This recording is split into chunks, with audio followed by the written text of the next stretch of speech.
Bismillahirrahmanirrahim. Alhamdulillahi alamin wassalatu wassalamu ala sayyidil mursalin wa ala alihi wa sahbihi ajma'in radhiyallahu anhum. Wa qala radhiyallahu anhu wa nafa'ana Allah bi ulumihi fid dharain amin. Guru kami memohon kepada Allah, Ya Rabbana waltuf bina waghfir lana warhamna wa'alif wajma'. Beliau memohon kehadirat Rabb Ta'ala agar diberi kelembutan, pengampunan, persatuan, dan saling mengasihi sesuai dengan cara yang Allah senangi dan Ia ridhoi untuk mereka. Kalimat rububiyah ibarat seluruh alam, dan Allah adalah pemilik secara keseluruhan. Apapun yang selainnya menghamba padanya. Jadi tiada apapun di alam semesta ini yang berlaku kecuali Allah dan hasil ciptaannya.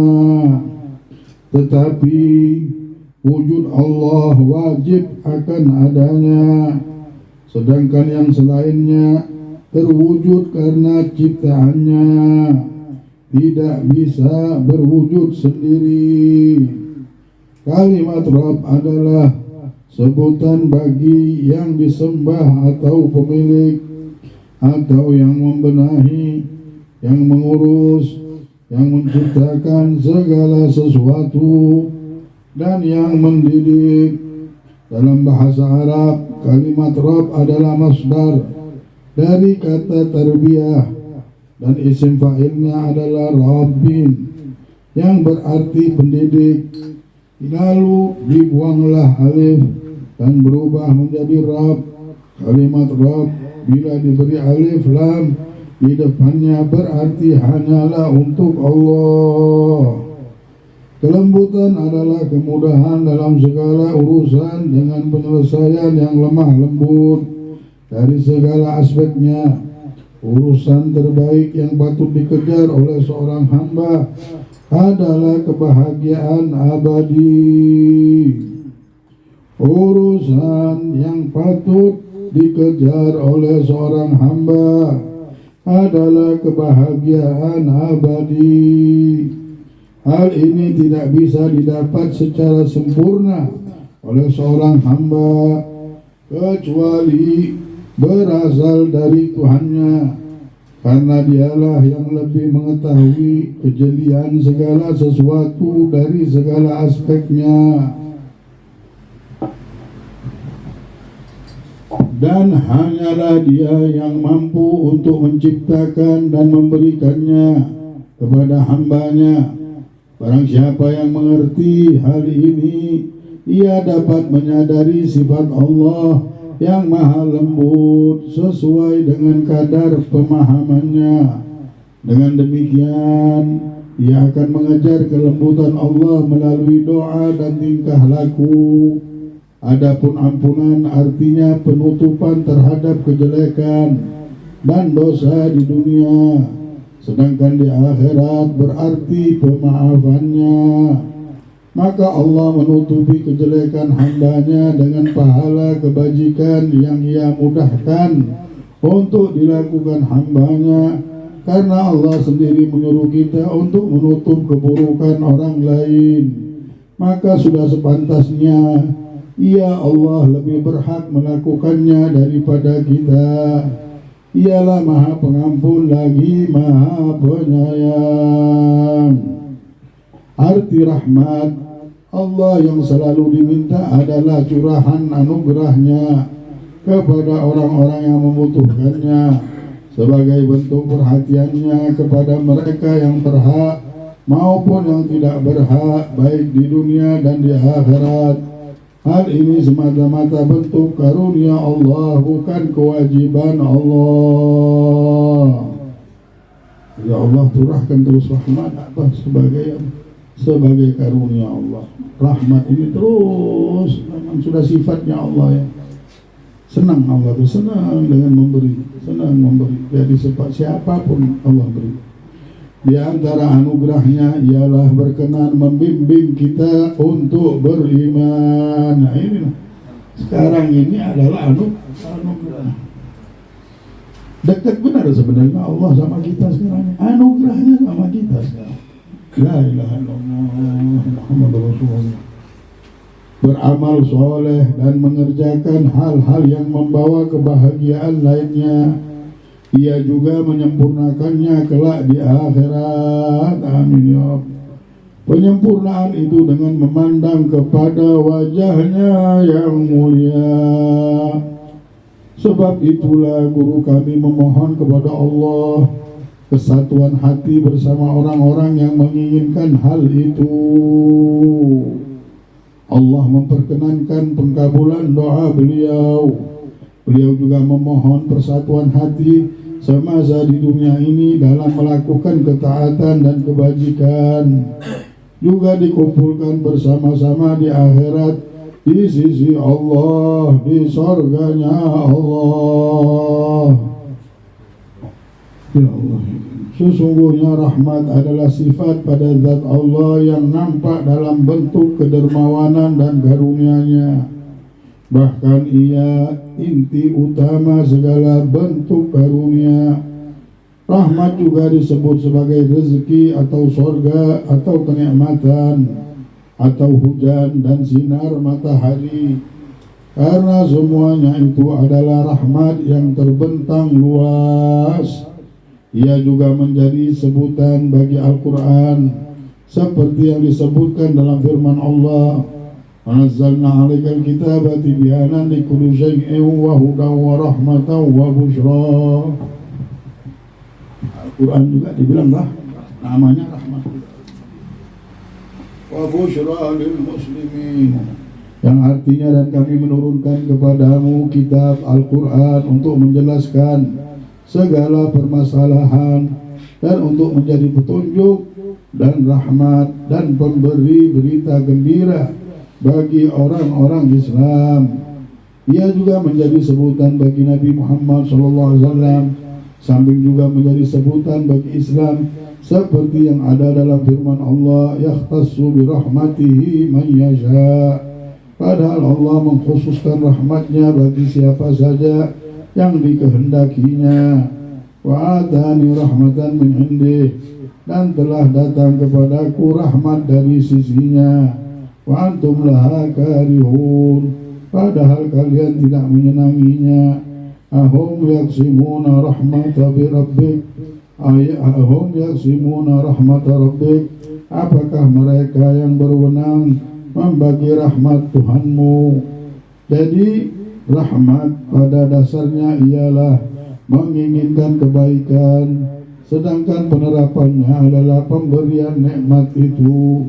Bentuk penerapannya seperti yang disebutkan dalam hadits Qudsi, "Taghlibu rahmati ghadabi," rahmatku mengalahkan murkaku.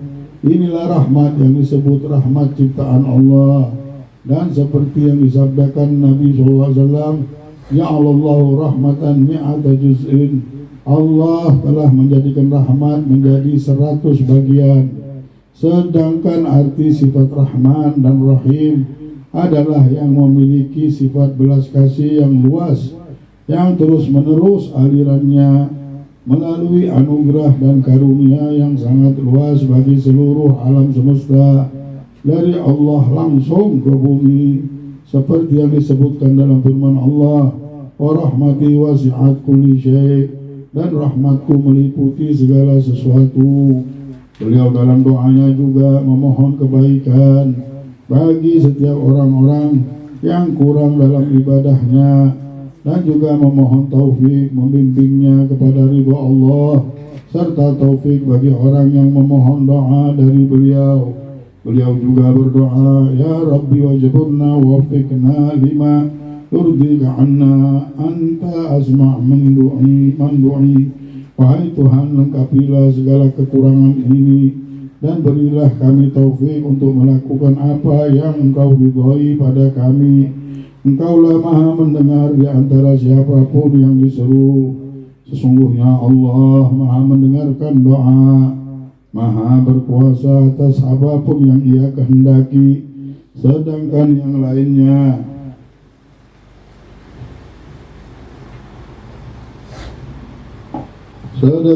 lainnya sebenarnya tidak memiliki kuasa apapun. Tiada Tuhan selainnya, tiada kebaikan kecuali kebaikannya. Dialah yang mengabulkan doa orang-orang yang berada dalam keadaan genting, penghilang segala kesengsaraan dan Maha Penyayang. Kemudian beliau memohon kepada Allah agar diberikan husnul khatimah dalam keadaan yakin dan agar dihindarkan dari kesesatan. Ya Rabbi wakhtim bil yakin wa bil huda a'marana wa zayga anna fadfa'i. Wahai Tuhan, tutuplah usia kami dengan keyakinan dan petunjuk-Mu, serta hindarkanlah kami dari kesesatan. Keyakinan adalah keteguhan iman dan ketetapannya dalam hati. Masalah keyakinan telah kita bahas di depan dengan hasil bahwa keimanan adalah pangkal utamanya. Keimanan adalah mempercayai ajaran yang dibawa oleh para rasul berasal dari Allah, diiringi dengan kepasrahan menerimanya melalui agama Islam dan menerima hukum-hukumnya. Keimanan ini tidak akan sempurna kecuali bila hukum-hukum Islam diterapkan. Yang dimotivasi penerapannya adalah keyakinan yang kuat dalam hati.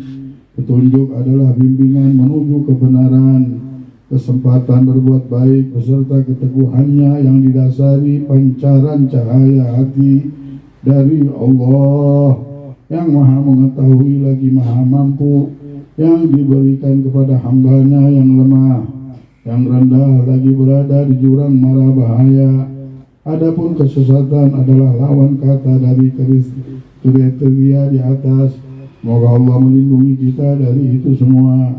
Kemudian beliau memohon agar Allah berkenan mengumpulkan beliau beserta orang-orang yang beliau cintai di tempat yang paling mulia di sisi Tuhan yang mulia, yaitu surga Firdaus. Ya Rabbi wajma'na wa ahbaban lana bidarikal Firdaus atyaba mawdi'i. Wahai Tuhan kami, kumpulkanlah kami bersama orang-orang yang kami cintai di surga Firdaus-Mu, tempat yang terbaik. Beliau mengakui bahwa permintaan ini bukanlah lantaran beliau berhak mendapatkannya, tetapi semata-mata karunia dan anugerah dari Allah yang Maha Pemberi anugerah yang besar lagi luas. Sebab itulah beliau memohon karunia dan anugerahnya yang besar, yang mana tiada sesuatu yang lebih luas daripada, yang mana tidak ada sesuatu lebih luas dan lebih agung daripada anugerahnya. Bahkan kalau bukan karena karunia-Nya, tidak bakal ada alam semesta dan tidak bakal dikenal zat yang maha wajib adanya, yang tiada sekutu baginya. Jadi di antara bentuk karunia-Nya adalah menciptakan segala sesuatu dan melaluinya nampaklah hakikat segala sesuatu. Beliau juga memohon penyempurnaan qasidah ini dengan menghaturkan sholawat dan salam kepada Nabi-Nya Muhammad SAW sebagai penutup qasidah, dan diakhiri dengan bacaan hamdalah. Beliau berkata, waja'al salataka wassalama mudha'afan li nabikal mukhtar khairi musyaffa'i al-mustafa al-hadi ilaika Muhammadin wal al wal ashabi thumma tabi'i. Jadikanlah salawat dan salammu terlipat ganda kepada nabimu yang terpilih, sebaik-baik memberi syafaat, al-Mustafa sang pembimbing menuju jalanmu, Nabi Muhammad beserta keluarga, para sahabat dan para tabi'in.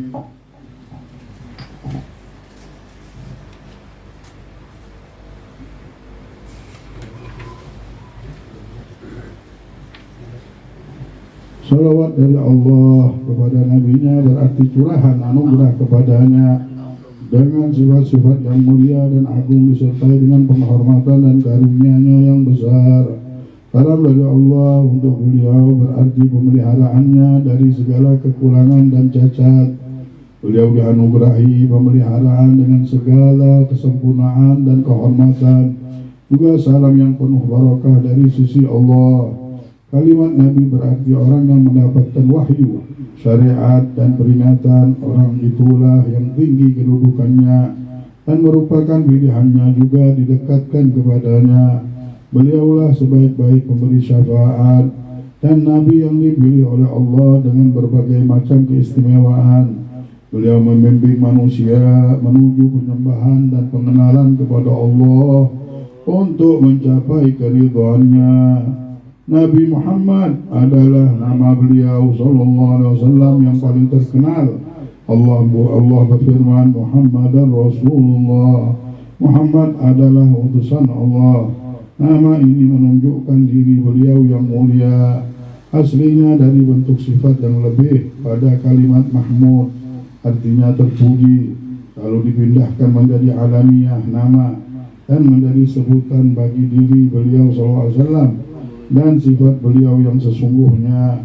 Sama halnya dengan nama beliau Ahmad, merupakan sifat yang lebih pada orang yang memuji karena beliaulah yang paling besar pujiannya kepada Allah di antara seluruh kalangan generasi pertama maupun yang terakhir. Jadi Muhammad adalah sifat yang lebih pada sosok yang terpuji karena diri beliau sallallahu alaihi wasallam mendapat pujian dari segenap lisan makhluk di alam semesta ini dari sudut pandangan sifat-sifatnya, ilmunya, kebijaksanaannya, kepribadiannya, bentuk fisiknya, dan segenap gerak-geriknya. Nama Muhammad ini memakai wazan mif'al, sedangkan Mahmud memakai wazan maf'ul, yang artinya terpuji di langit dan bumi, dunia dan akhirat. Beliaulah sosok terbaik memuji Allah, dan Allah memberinya keistimewaan sejak permulaannya sebagai sosok yang paling besar pujiannya kepada Allah. Dan beliau SAW mendapatkan kedudukan terpuji yang paling tinggi.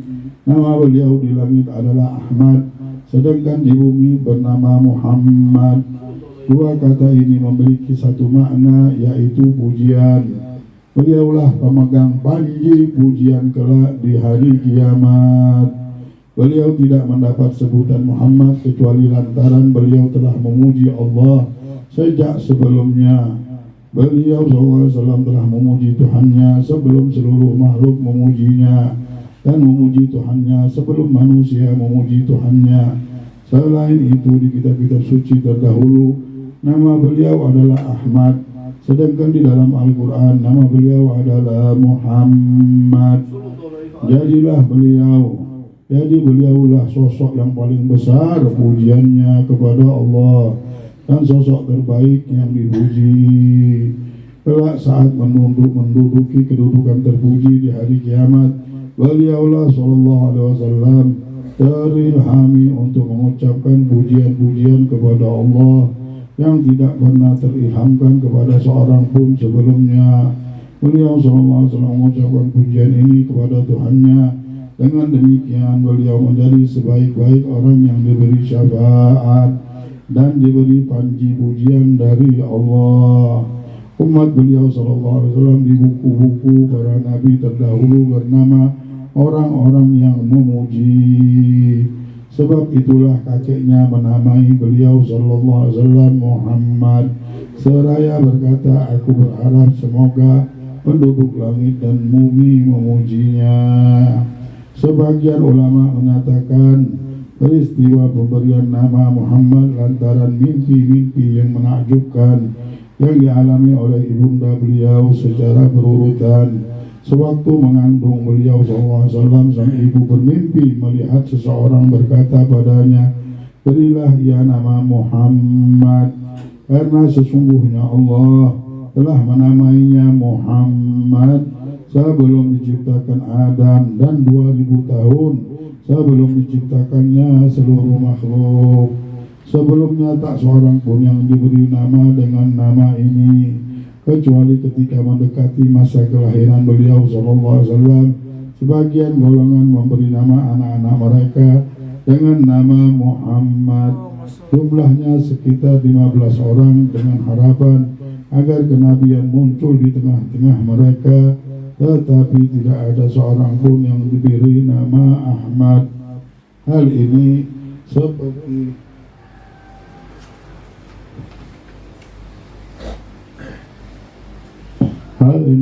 yang diterangkan dalam hadis Muslim, Ahmad dan Tirmidzi, juga di kitab Nawadirul Usul.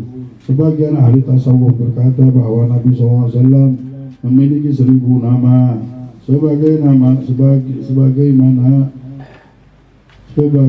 Allah memiliki 1000 nama. Inilah yang disebutkan oleh Ibnu Arabi dalam kitab Ar-Ridha. Sedangkan Ibnu Faris menyebutkan bahwa nama-nama beliau SAW sekitar 1020 nama. Ibnu Ali meriwayatkan dalam kitab Al-Kamil dan Ibnu Asakir dalam kitab Tarikh Ad-Damashq dari Ibnu Abbas radhiyallahu anhu bahwa Nabi SAW bersabda, "Ismi fil Quran Muhammad, wa fil Injil Ahmad, wa fil Taurat Ahyad, li'anni uhida an ummati nar jahannam." Namaku dalam Al-Quran ialah Muhammad, dalam Injil adalah Ahmad, di dalam Taurat adalah Ahyad, artinya menghalau, karena aku menghalau api neraka Jahannam dari umatku. Sebagaimana yang kita ketahui, Nabi Muhammad SAW adalah sebaik-baik sosok yang diberi syafaat, karena besar dan banyaknya syafaat beliau SAW kelak di hari kiamat.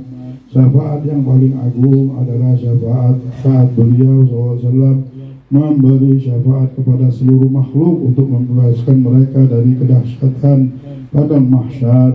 Karena secara ijma' syafaat ini dikhususkan untuk beliau sallallahu alaihi wasallam. Berikut bentuk-bentuk syafaat, Allahu a'lam. Di qasidah ainiyah ini ditutup dengan doa-doa.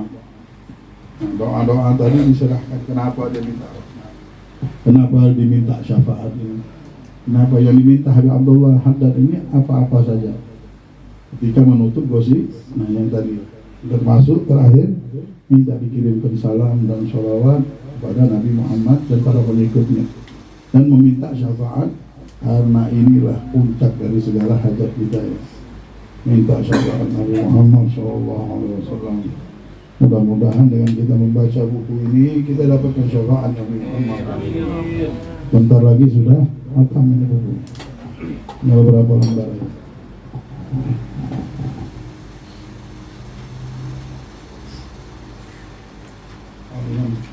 Kemis depan juga hatam. Wallahu a'lam.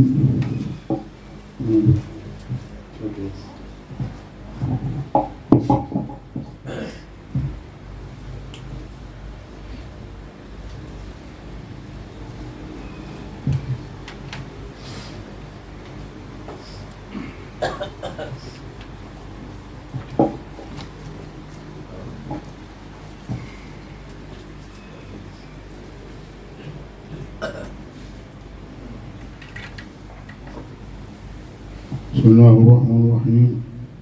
Alhamdulillah Rabbil Alamin. Wassalatu wassalamu ala sayyidil mursalin wa ala alihi wa sahbihi ajma'in radhiyallahu anhum.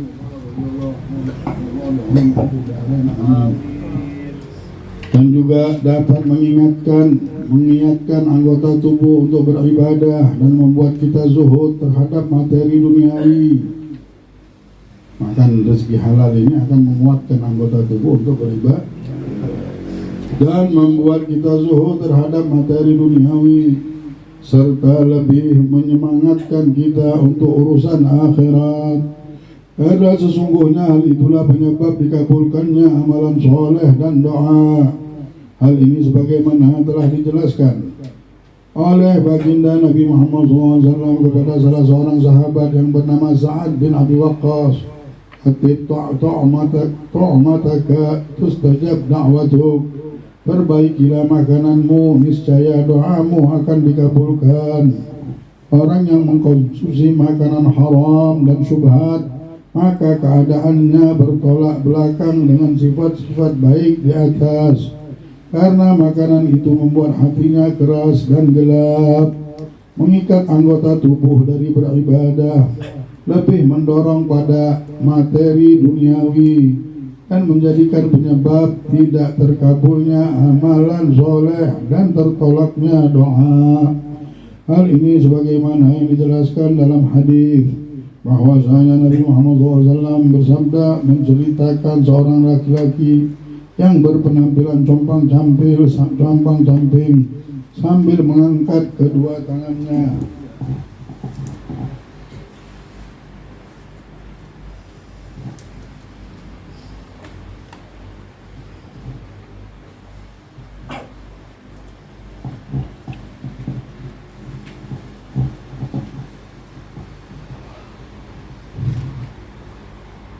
Sambil mengangkat kedua belah tangannya ke langit, lalu ia berdoa, wahai Tuhanku, sedangkan makanannya haram, dan seterusnya hingga akhir hadis, yang mana pembahasan ini telah kami sebutkan di atas.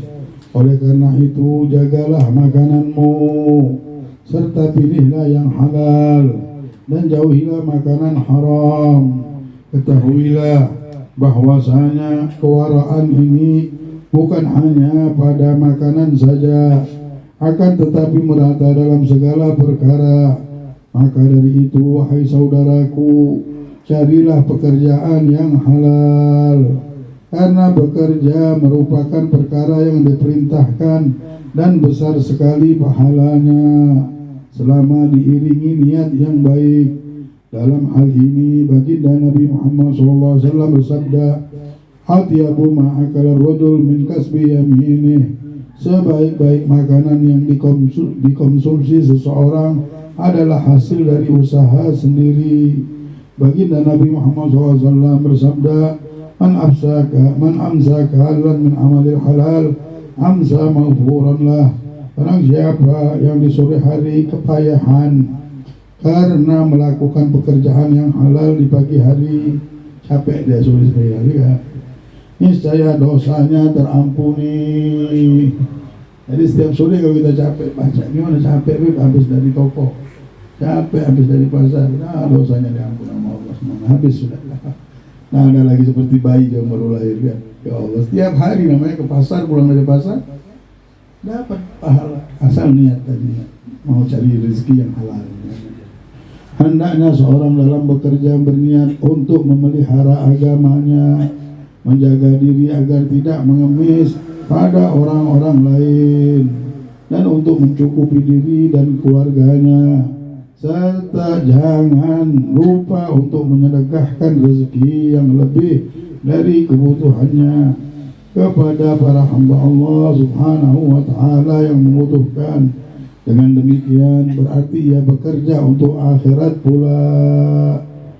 Hendaknya ia berhati-hati jangan sampai sibuk bekerja hingga melalaikan ibadah fardu, atau karenanya ia terjerumus dalam perbuatan yang haram. Apabila terjadi yang demikian, maka ia akan merugi di dunia dan akhirat, dan itulah kerugian yang nyata.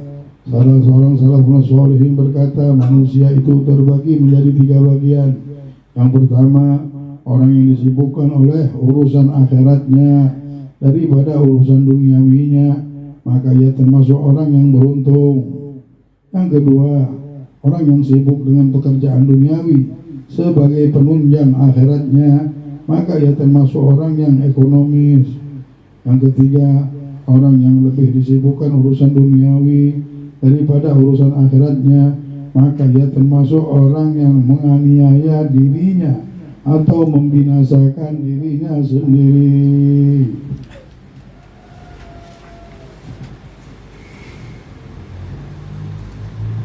Apabila engkau termasuk orang yang bekerja di bidang industri atau engkau sebagai pengusaha, maka hendaknya engkau berbagi nasihat mengenai pekerjaan ini terhadap kaum muslimin, serta melakukan pekerjaan dan usaha secara profesional sebisa mungkin. Disebutkan dalam hadis, innallaha yuhibbul mu'minal muhtarif, artinya sesungguhnya Allah mencintai seorang mukmin yang bekerja.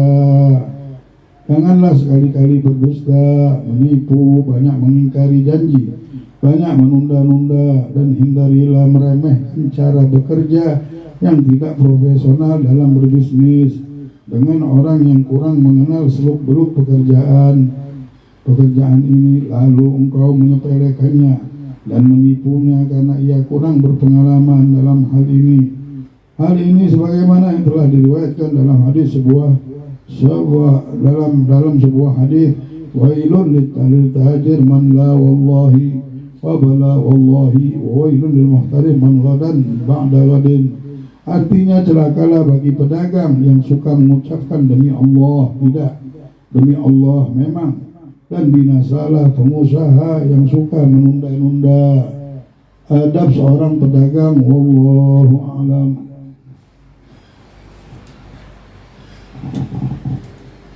Nabi Muhammad ngajarin kita semuanya, kalau kita ikuti Nabi selamat. Hatta buang air diajarin Nabi Muhammad. Mau buang air begini caranya, kata Rasulullah. Islam ini sempurna, benar.